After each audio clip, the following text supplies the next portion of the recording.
हम लोग already law of conservation of momentum पढ़ चुके हैं। उसमें हमने पढ़ा था momentum will remain constant if no external force is applied on the system.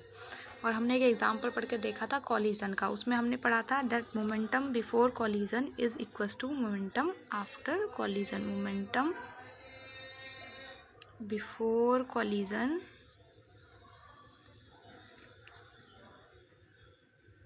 is equal to momentum after collision। मान लेते हैं मोमेंटम बिफोर कॉलिजन को मैं क्या ले लेती हूँ p, और मोमेंटम आफ्टर कॉलिजन को ले लेती हूँ p डैश। तो बेसिकली जो हमने पढ़ा था वो क्या पढ़ा था that p is equal to p dash. ये होता है आपका law of conservation of momentum.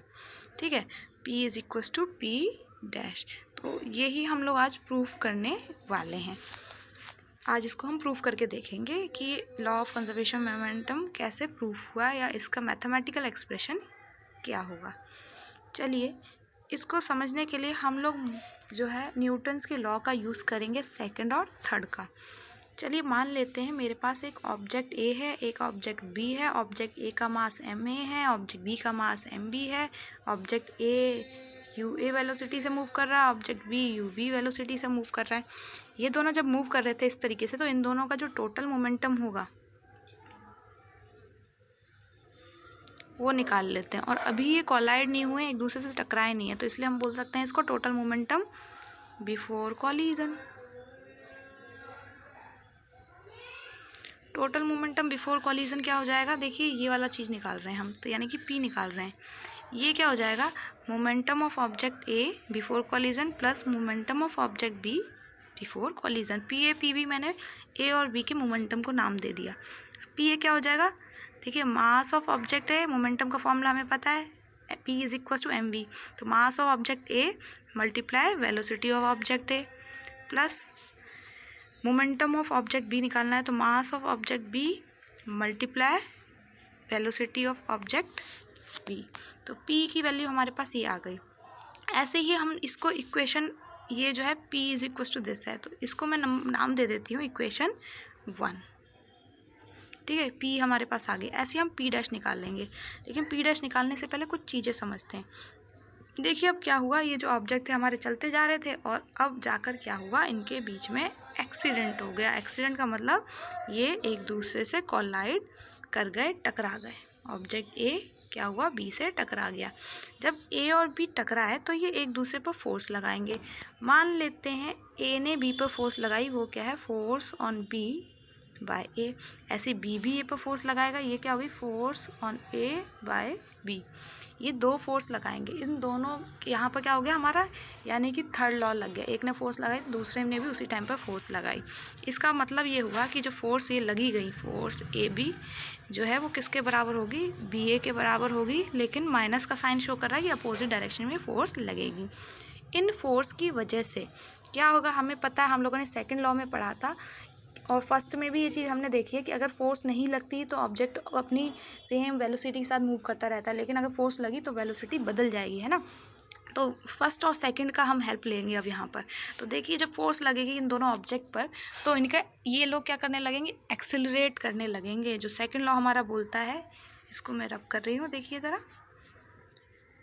Second law हमारा क्या बोलता है, F is equal to M A. ये ए हुआ, F लगेगा तो ए चेंज होगा, ए बनेगा, यानी कि एक्सेलरेट करने लगेगी हमारी बॉडी। और एक्सेलरेशन का मतलब क्या होता है कि उसकी वेलोसिटी बदलेगी।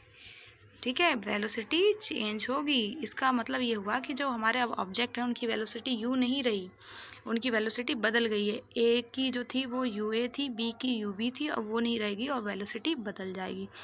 अब हमारे ऑब्जेक्ट दूसरी नई वेलोसिटी से मूव करेंगे।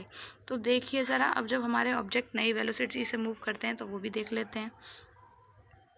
तो ऑब्जेक्ट ए, ऑब्जेक्ट बी, ठीक है, मास तो सेम ही रहेगा, एम ए एम बी, लेकिन ये किससे मूव कर रहा है, वी ए से, और ये मूव कर रहा है आपका वी बी से। अब इस केस में हम निकाल लेते हैं total momentum after collision. Total momentum after collision, यानी हम किसकी बात कर रहे हैं अब यहाँ पर, पी डैश की। तो पी डैश क्या हो जाएगा, P dash A plus P dash B. ठीक है, ये क्या किया मैंने, momentum of object A after collision plus momentum of object B after collision. अब इन दोनों की वैल्यू लिखते हैं। देखिए वैल्यू क्या होगी इन दोनों की, तो डायग्राम में देखते जाएंगे हम।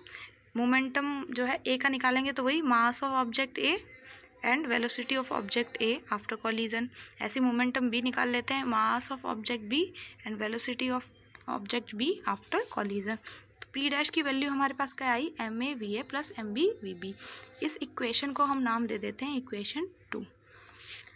ठीक है, तो हमने अभी 2 इक्वेशन पढ़ ली। अभी इससे पहले हमने पढ़ी थी मोमेंटम बिफोर कॉलिजन की, आफ्टर कॉलिजन की। ये दोनों इक्वेशन को हमें इक्वल प्रूफ करना है, यानी कि क्या प्रूफ करना है अब इसको देख लेते हैं हम। इसको मैं हटा रही हूँ, तब हमारा law of conservation of momentum proof हो जाएगा, है ना। तो हमें प्रूफ करना है क्या, that P is equals to P dash, मतलब M A U A plus M B U B is equals to M A V A plus M B V B. ये जो है प्रूफ करना है, तो इसको हम एक तरफ लिख देते हैं। ये मैंने कहाँ से निकाला, इक्वेशन जो है हमारी, जो हमने 1 और 2 की, उसको इक्वेट कर दिया है। ये प्रूफ कर देंगे तो हम law of conservation of momentum proof कर देंगे। इसको हम एक तरफ कर देते हैं। इसको कैसे प्रूफ करेंगे अब ये देखिए ज़रा। चलिए अब कंसीडर करते हैं हम ऑब्जेक्ट, अपना ऑब्जेक्ट ए। देखिए अब इसको हम प्रूफ कर रहे हैं। ठीक है, पहली चीज़ तो हमने क्या किया, ऑब्जेक्ट लिया ए, अब इसका मास था एम ए, ये तो हमें पता ही है, और इसके क्या हो रहा था, यू ए से इसकी वेलोसिटी जो है वो वी ए हो रही थी। ऐसे ही हमने दूसरा लिया था ऑब्जेक्ट वी, जिसका मास था एम बी, उसकी वेलोसिटी क्या है, यू बी से बदल रही थी वी बी। अब जब ये ऐसा हो रहा था, वेलोसिटी बदल रही है, इसकी मास ये रहा, और मान लेते हैं इनके बीच में जब फोर्स लगी थी, ये सब होने में टी टाइम लग रहा था। कितना टाइम लग रहा था, टी टाइम लग रहा, जो फोर्स लगी थी सिर्फ टी टाइम की लग रही थी। अब उस केस में देखिए ए पर जो फोर्स लगी उसकी वजह से ये चेंज आया था। उसमें ए पर जो फोर्स लगी थी वो क्या थी, force on A by B, और हमने फोर्स का फॉर्मूला पढ़ा है, वो क्या होता है, rate of change of momentum. ये क्या होता है, rate of change of momentum. किसका मोमेंटम, मोमेंटम ऑफ ए। यहाँ पर हम बात कर रहे हैं मोमेंटम ऑफ ए। ठीक है, तो इसको निकाल लेते हैं, देखते हैं rate of change of momentum इसका क्या होगा। Rate of change of momentum क्या होता है, यानी कि इसका देखो, इसको समझते हैं पहले। इसका मोमेंटम पहले था ए, उसके बाद क्या हो गया, पी डैश ए, और इन कितने टाइम में हुआ, टी टाइम में हुआ। तो rate of change of momentum निकालने के लिए हम क्या करेंगे, सिंपली पी डैश ए से माइनस कर देंगे पी ए को, और डिवाइड कर देंगे टी से, तो rate of change of momentum निकल जाएगा। तो वही हम करके देखते हैं। तो देखिए ये क्या हो जाएगा, P dash A minus P A divided by T. ठीक है, और पी डैश ए की वैल्यू और पी ए की वैल्यू लिखनी है। पी डैश ए क्या है, M A V A minus M A U A divided by T. ये किसके बराबर है, हमारा एफ ए बी के बराबर। ये इक्वेशन हो गई हमारी 1। ये क्या हो गई इक्वेशन हमारी 1 नहीं, सॉरी 3। 1 2 तो हम कर चुके हैं, ये थर्ड इक्वेशन हो गई हमारी। ठीक है, अब हम निकाल लेते हैं बी के केस में, बी पर फोर्स कितनी लग रही है। तो देखिए बी पर फोर्स कितनी लग रही है, बी की जो फोर्स होगी वो क्या हो जाएगी, बी ए। ठीक है, rate of change of momentum हो जाएगा बी का ही, rate of change of momentum B का। तो ये जो कंडीशन थी हमारी ये सब हट जाएंगी, और ये क्या हो जाएगी, देखिए बी के केस में अब देखते हैं, ज़रा समझते हैं। बी के केस में क्या है, इसका मोमेंटम पहले था पी बी, और वो क्या हो गया, पी डैश बी हो गया है। इसका मतलब rate of change of momentum इसका क्या हो जाएगा, P dash B minus P B divided by T. तो इसी को हम कर लेते हैं सॉल्व। ठीक है, तो rate of momentum of B को हम करके देख रहे हैं। तो P dash B minus P B upon T. P dash B की वैल्यू लिखेंगे तो M V V P minus M V U P divided by T. ये किसकी वैल्यू, फोर्स ऑन बी, यानी एफ बी ए की। इसको equation हम मान लेते हैं इक्वेशन 4। अब देखिए जो इक्वेशन 3 थी और इक्वेशन 4 थी, ये दोनों इक्वेशन एक दूसरे के बराबर होगी अकॉर्डिंग टू थर्ड लॉ। ठीक है, तो इधर करते हैं हम लोग सॉल्व।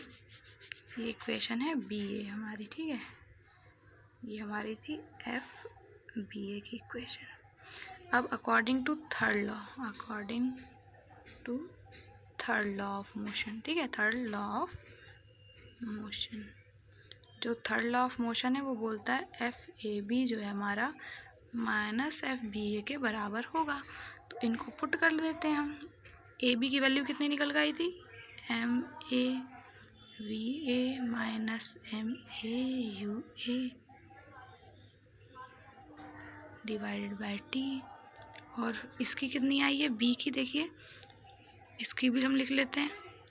तो एम बी वी बी, ठीक है, और माइनस का साइन है तो अंदर वाला क्या हो जाएगा, प्लस का, एम बी यू बी और डिवाइड बाय क्या है, टी। तो ये हमने थर्ड लॉ लगाकर इसको इक्वेशन थर्ड और फोर्थ को हमने इक्वेट कर दिया बेटा। अब इनको देखिए ज़रा, दोनों का ही डिवाइड में क्या है, टी है, तो ये टी से टी कट जाएगा तो इसको हम हटा देते हैं। ठीक है, तो हमारे पास इक्वेशन क्या आ जाएगी, टी से टी घटाया हमने, ये टी और ये टी था, इसको हमने हटा दिया, तो इक्वेशन क्या आ गई, देखिए M A V A minus M A U A which is equals to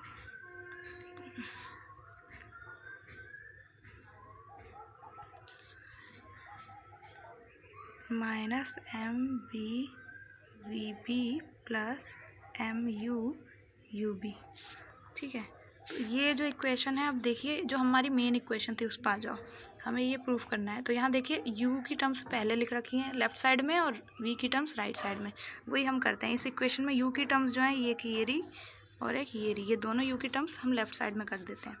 तो माइनस एम ए यू ए, ये वाली जो टर्म है इस साइड आ जाएगी लेफ्ट साइड, तो माइनस की हो जाएगी M B U B is equals to, और देखिए v की टर्म्स एक तरफ करेंगे, ये v की टर्म्स है हमारी, इसको एक तरफ कर देते हैं हम। तो ये क्या हो जाएगी, ये वाला माइनस में आ जाएगा, ये वाली टर्म आपकी minus M A V A, और ये तो ऑलरेडी माइनस में है ही, दूसरी minus M B V B. अब यहाँ पर से हम क्या करेंगे, माइनस कॉमन ले लेंगे।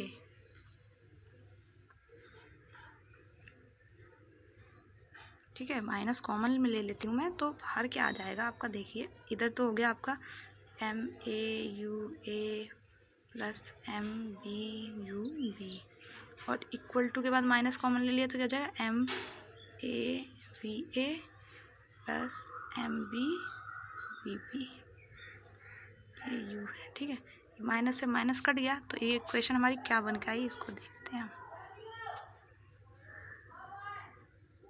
तो ये इक्वेशन क्या बन गई हमारी, देखिए M A U A plus M B U B is equals to M A V A plus M B V B. अब ये देखिए, ये वाली जो इक्वेशन है हमारी जो अभी आई और जो हमने प्रूफ करनी थी, वो दोनों हमारी सेम हो गई। यही तो प्रूफ करना था हमें। ये जो आपको दिख रहा है इतना पोर्शन, ये क्या है, momentum before collision, equal to का साइन है, और ये जो पोर्शन है आपका, ये क्या है, मोमेंटम